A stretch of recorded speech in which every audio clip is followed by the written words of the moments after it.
Have you ever stood at the airport check-in counter, heart pounding, as you lift your suitcase onto the scale only to see the numbers climb higher and higher? Maybe you've had to pay those dreaded overweight baggage fees, or worse, frantically retack your things in front of a line of impatient travelers. If you've ever wished you could travel lighter, freer, and smarter, you're in the right place. Today, I'm going to show you how to pack light for international travel, so you can focus on the adventure, not the luggage.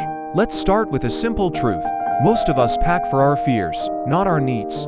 We worry about what if it rains, what if I go somewhere fancy, or what if I run out of socks. But the reality is, you don't need a different outfit for every day, or 3 pairs of shoes for every occasion. Packing light is about freedom from heavy bags, from extra fees, and from the stress of keeping track of too much stuff. So, how do you actually do it? Let's break it down step by step.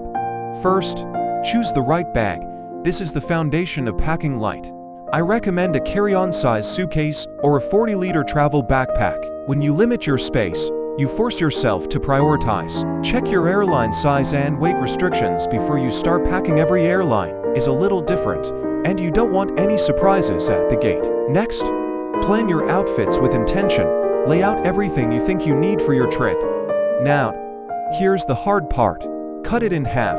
Yes, half. Focus on versatile, neutral pieces that you can mix and match. For example, 3 tops, 2 bottoms, and 1 jacket can create multiple outfits for a week or more. Choose lightweight, quick-drying fabrics that are easy to wash and rewear. And remember, you can always do laundry on the road. Most hotels, hostels, and airlines offer laundry facilities.